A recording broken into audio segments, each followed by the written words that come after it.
સરકાર દ્વારા આરટીઓની કામગીરીની અંદર મોટાભાગની કામગીરી ફેસલેસ કરી દેવામાં આવેલ છે. ફેસલેસ એટલે કે લોકોને આરટીઓ કચેરી આવવાની જરૂરત નથી. એ જ બાબતની આપણે 2024ની વાત કરીએ તો આરટીઓ ફેસલેસની કામગીરીમાં બહુ મોટા પ્રમાણમાં ફેસલેસ કામગીરીનો નિકાલ થયો છે. આશરે 98 to 99% ફેસલેસ કામગીરીનો નિકાલ થયો છે, જેની અંદર પબ્લિકને ઘરે બેઠા જ બધી સેવાનો લાભ લઈ શકે. એવી જ રીતે આપણે એન્ફોર્સમેન્ટની વાત કરીએ. એન્ફોર્સમેન્ટની અંદર આશરે 13,000 જેટલા ચલણ આપવામાં આવેલા છે કે જેની અંદર અલગ અલગ ઓફેન્સીસ વાઇઝ ચલણ આપેલા છે.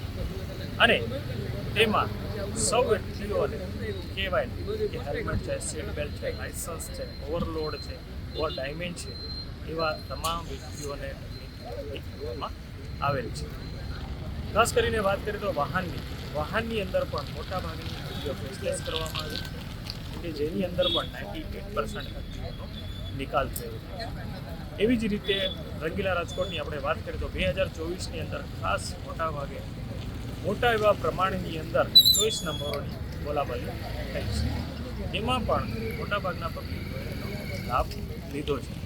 એવી જ રીતે વાત કરીએ તો કે નવા વાહનોની નોંધણી અંદર આશરે 1,10,000 જેટલા નવા વાહનો નોંધાયા છે.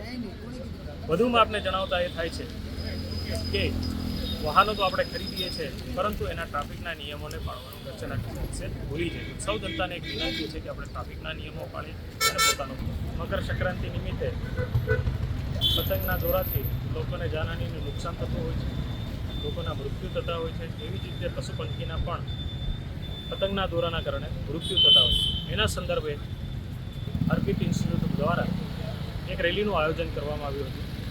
એ રેલીનો મેસેજ એક જ હતો કે લોકોની જિંદગી બચે, પશુ પંખીઓની જિંદગી બચે અને આપણે પણ ચાઇનીઝ દોરાનો ઉપયોગ ટાળીએ, એનો ઉપયોગ કરવો નહીં. લોકોના મૃત્યુ થતા હોય છે ખાલી એક નજીવી ભૂલના કારણે. એવી જ રીતે આપણાથી પણ કોઈક વાર એવું થાય અને નજીવી ભૂલના કારણનો આપણે ભોગ બનવો પડતો હોય છે. હવે ખાસ કરીને વાત કરીએ તો અત્યારે રોડ સેફ્ટી મંથ ઉજવાઈ રહ્યો છે.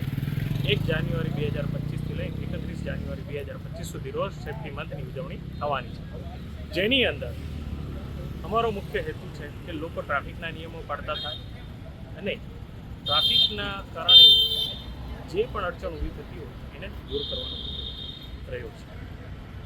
લોકો માર્ગ અકસ્માતની અંદર મૃત્યુ પામતા હોય છે અને પોતાનું જિંદગી બેઘર થતા હોય છે. એ ના થાય, લોકોમાં પ્રચાર પ્રસાર થાય, હેલ્મેટ અને સીટ બેલ્ટનો ઉપયોગ કરતા હોય.